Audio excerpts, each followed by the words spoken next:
Hello, how are you doing? Welcome back to some more Football Manager 2023 and the first part of Season 7 of the Journeyman. Today we are rounding up Season 6 with Portsmouth in the Championship. Very, very solid season in the 2027-28 year. We'll also be taking on our transfer special, our summer transfer window special, where we'll be looking to build for next season. I think it's going to be a transitional year, most likely.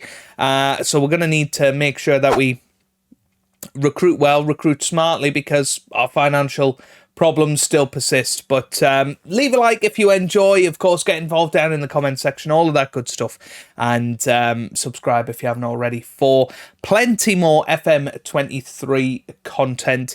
It is Christmas Eve as I'm recording this, so hopefully you're excited for Christmas, which is coming tomorrow, and that'll be the start of Season 7. Yeah. But other than that, let's get ourselves into the season review. As always, I'll get rid of myself. And the lucky thing this year is that I am actually recording the audio, which I wasn't in Season 6. So let's head into it then. This was our transfer business last summer. Signing of the season, definitely Reece Russell-Denny, in my opinion. 21-year-old, he's only going to improve. 6 goals and 8 assists and a 6.98 average rating. Luke Cundle, very, very good as well.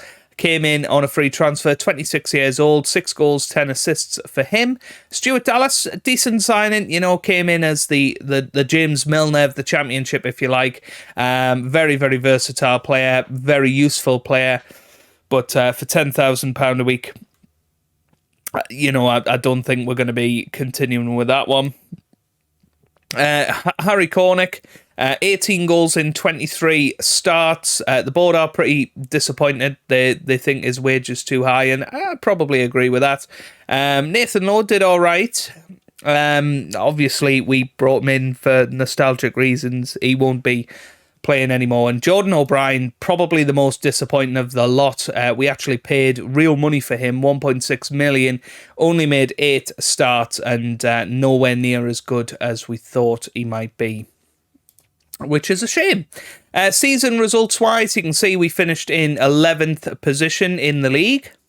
So a top half of the table finished, 65 points from 46 games, and well clear of relegation, 27 points clear of that trouble, and actually only 15 points behind the playoffs at the end of the year. You can see we started off very, very tough, losing 5 of the first 6 matches before finding our feet in October time, and then never really letting that near consistency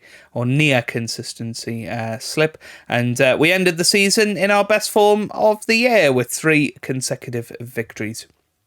Ricky J. Jones was our top goal scorer, and we had 95% home attendance. That is awesome, and the board are very, very happy with that. Of course they are. They're not going to be disappointed with that sort of season.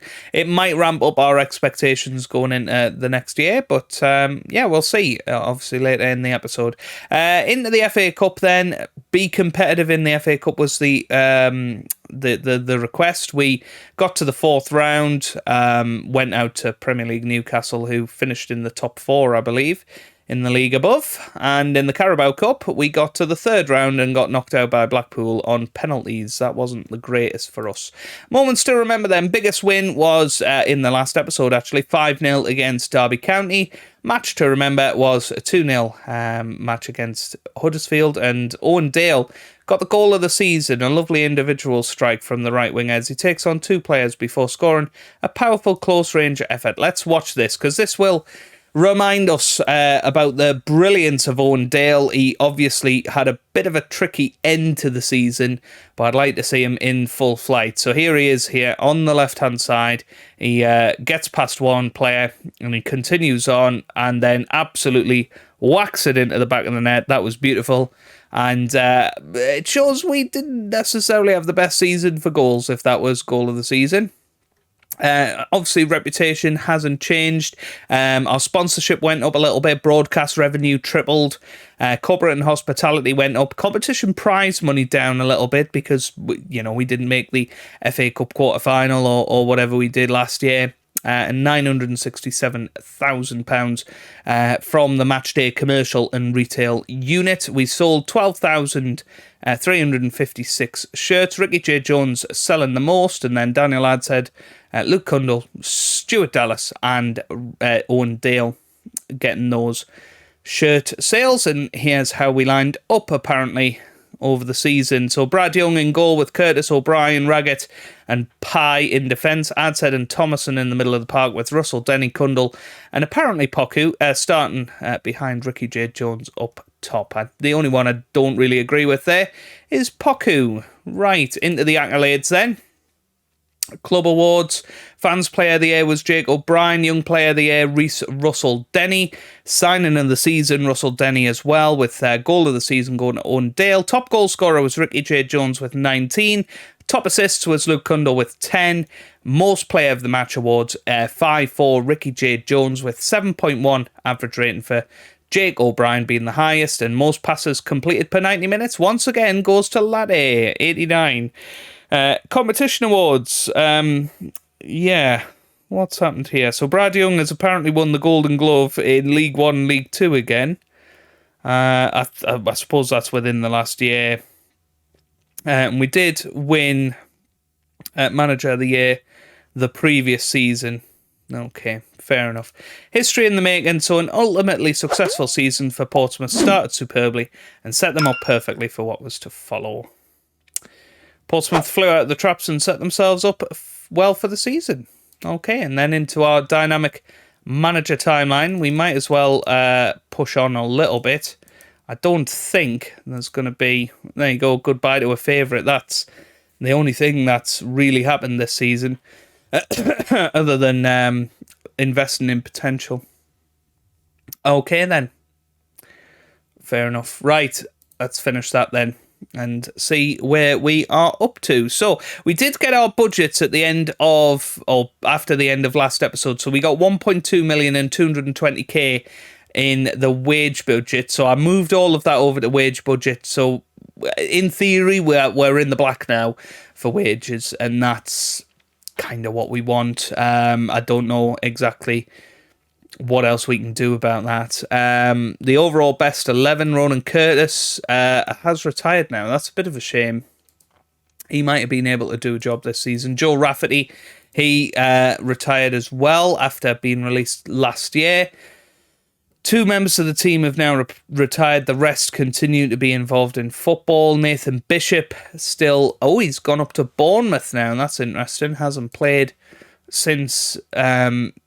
being here. Marlon Pack is the head of youth development at Swindon Town. Tom Lowry plays for Cardiff City. Clark O'Dur is obviously a Bolton Wanderers. I think he's only on loan there. I don't know if Bolton want him permanently or Dundee United do anyway, but yeah, we want rid of Clark O'Dur. Daniel Batty plays at Swindon and Joe Morrell at Kettering Town. Batty did okay after he joined Swindon. Wasn't as good as he was for us. Colby Bishop. He's retired. Wow.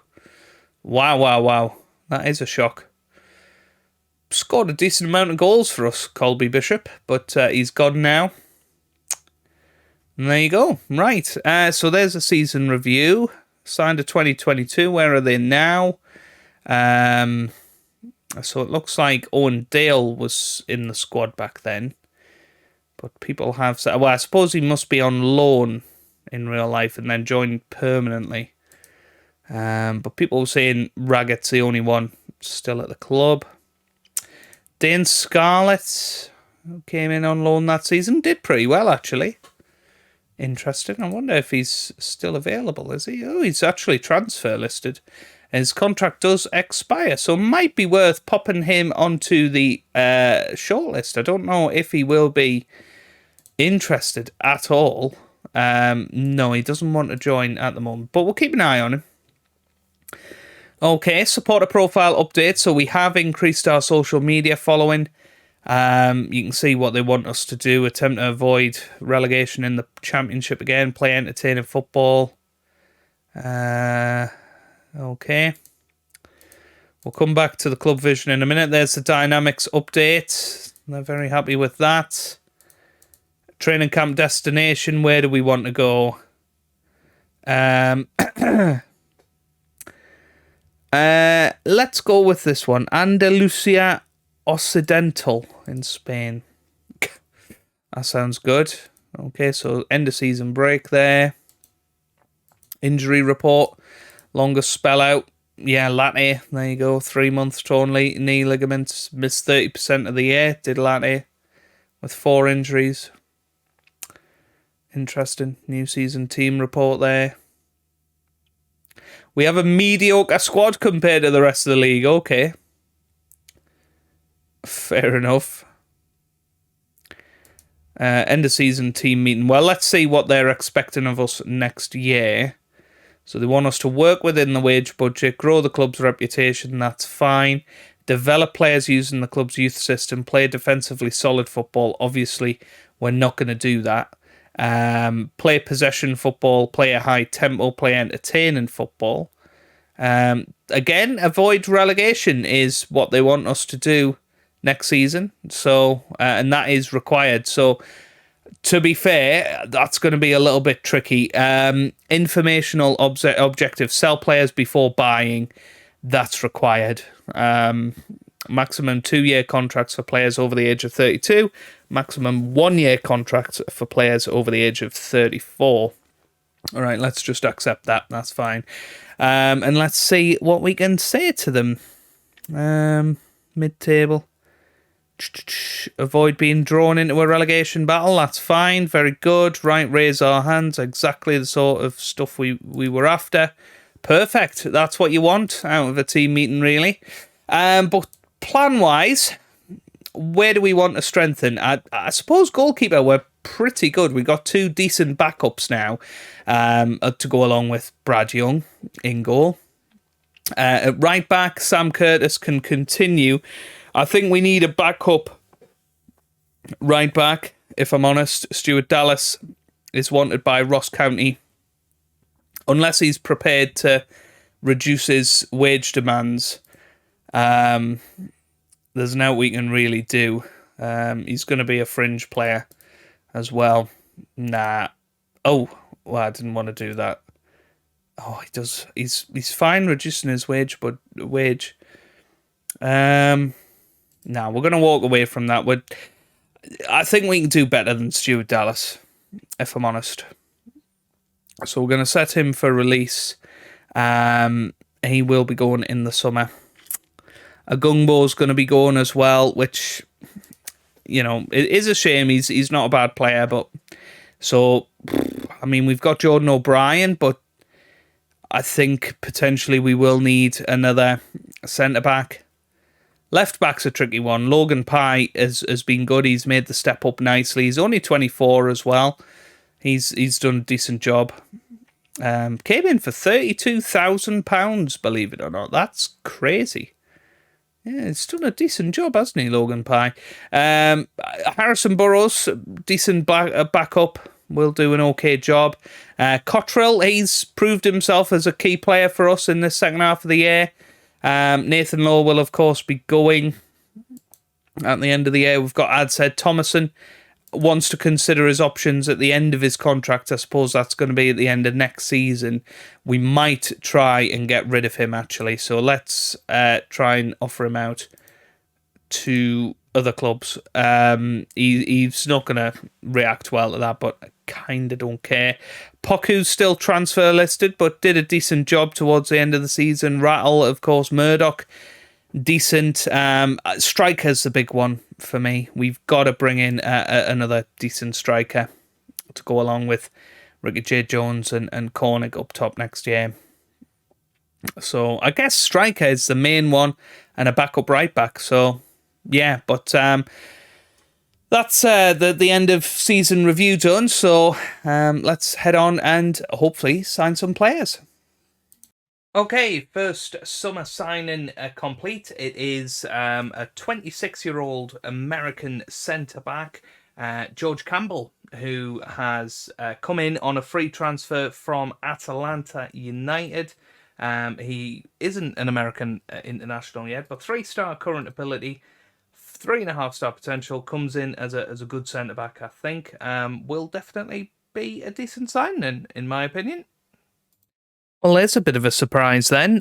Stuart Dallas has decided to retire. He is 37 years old. He will be 38 next season, of course, and he's decided to make that decision before he's forced to play at a lower level.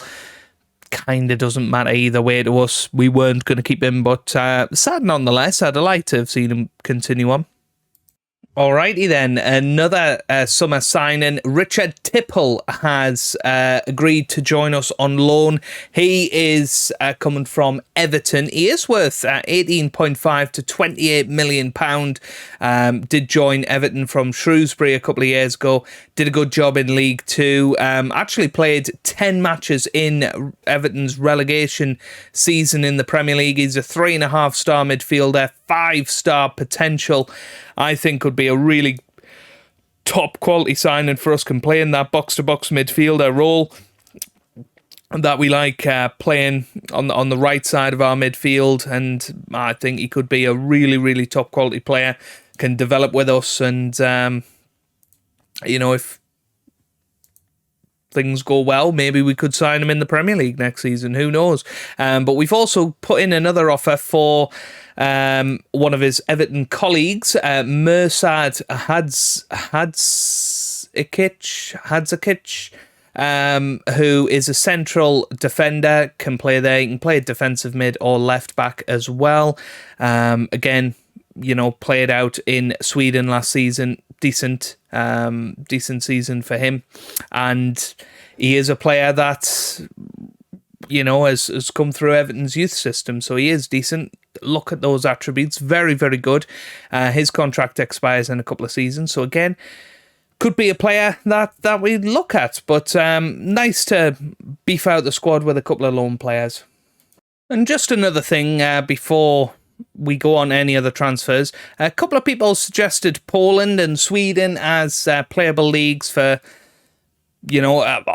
alternate teams that we can play outside of England, abroad, that we haven't necessarily managed in before. I think that would be pretty awesome if we could do that. I'm thinking about getting rid of the Scottish Premier League, or at least moving it to view only. Possibly getting rid of League One and League Two, and maybe even the Championship, to be honest with you, and just leaving it as the Scottish Premiership. We'll get rid of the Belgium First Division and Championship as well. Maybe even Serie B. Yeah, I think that's kind of what we want, isn't it? Yeah. That looks good to me. Okay, perfect. Right, let's confirm that. That means that we've got some good leagues in the running for later on in the Journeyman series. Well, this is an interesting one.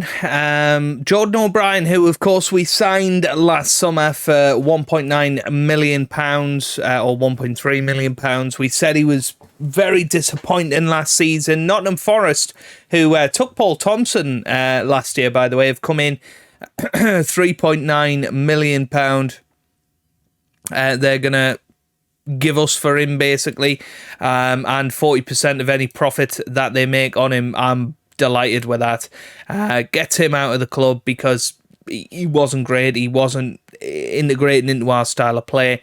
And we get 1.4 million into the transfer fund. That's massive for us. You look at that now, and hopefully we can adjust the wage budget a little bit, and maybe even look towards signing some more players because of that, which will be fantastic. So yeah, really, really happy.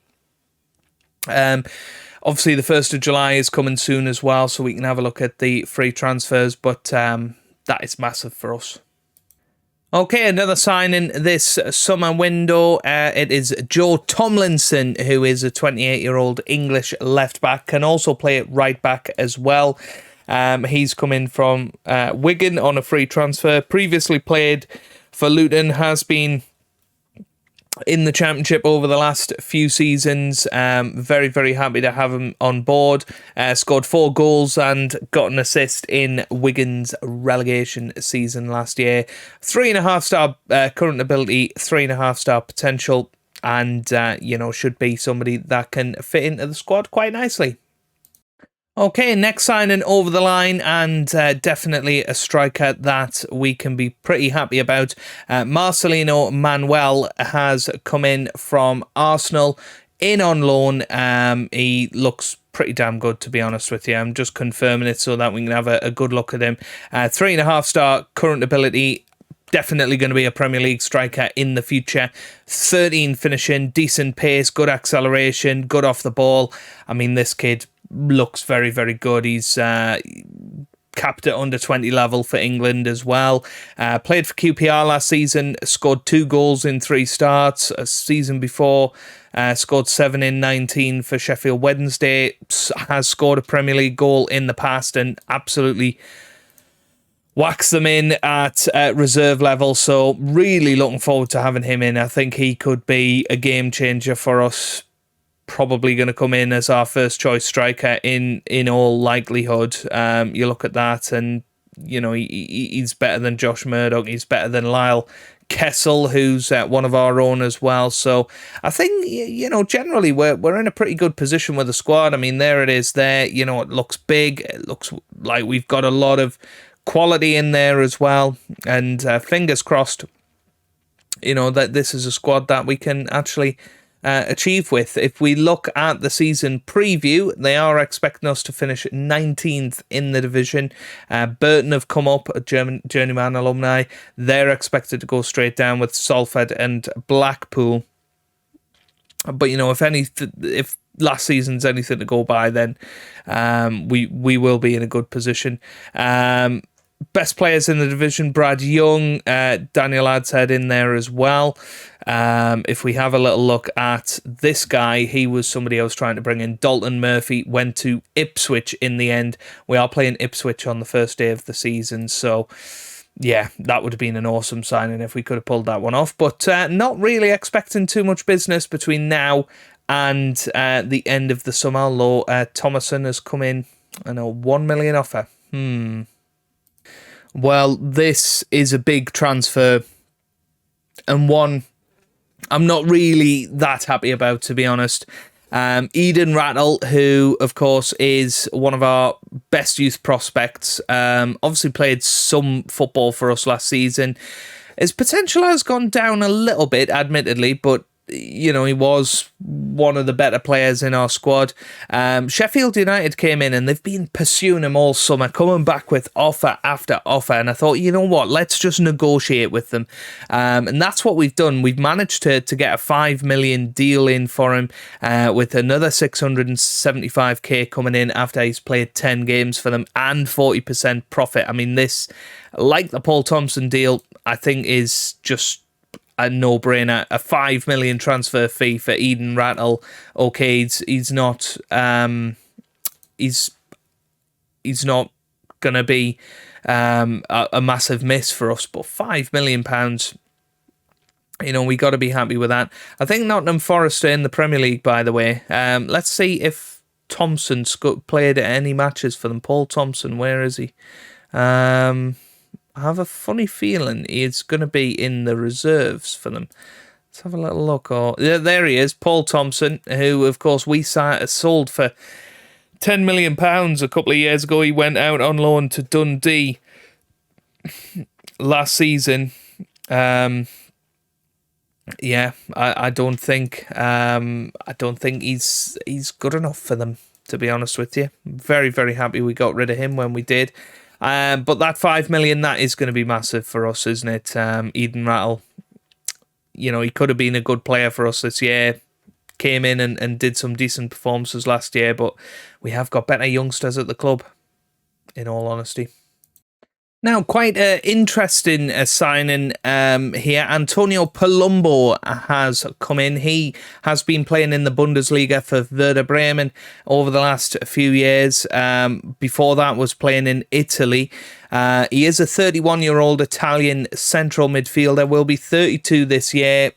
Decent Sky Bet Championship quality, but it was mainly his attributes I was looking at. You know, very solid player. Can play in behind the striker and can play central midfield. Just seems like a pretty much like for like replacement for Thomason. But I think a lot better and has got a lot more pedigree. Has played in better divisions than Thomason in the past. So he's coming in 15 grand a week. It is quite a lot, I'll admit that, but the amount of money that we brought in from the Thomason deal, I think, has allowed us to do that, and fingers crossed he'll be a good signing for us. Okay then, Eden Rattle is going 5.75 million. It could eventually reach. We're going to get £1.9 million from the completion of the deal, straight into the bank, and of course he will be giving us money over the next 2 years or year or so as well. Yeah, I think that's an absolute no-brainer. There's no doubt about that. He's a good player, but that sort of money we just need in our bank account, and that's what we're going to do with it. So, continue on, and let's just have a little look at this. If we go into our finances now, we've got £2.3 million in the budget.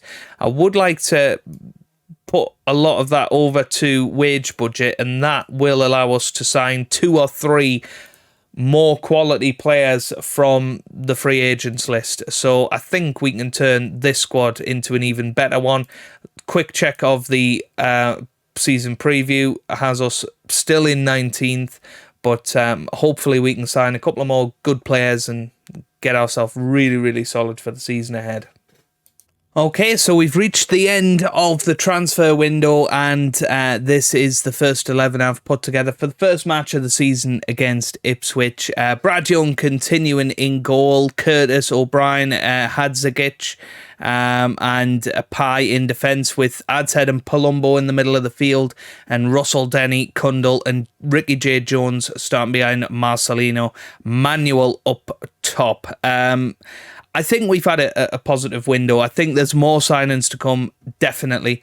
You look at our finances and you can see, we've got over £1 million in the transfer budget. We've got wage budgets to spend as well. I think we can strengthen between now and the end of the transfer window. However, I want to see, where is this team at? We've got a tricky start to the season, away to relegated Ipswich. Then we're away to Swansea in the Carabao Cup. We'll do both of those episodes tomorrow on Christmas Day. And we have got Birmingham after that as well. So hopefully we'll be able to get off to a positive start to the season after that. But that is where we'll leave it for this transfer special. If you have enjoyed that, then give it a big thumbs up down below. Subscribe for plenty more Football Manager videos, and I hope you guys are having a wonderful day. Thanks for watching, and goodbye.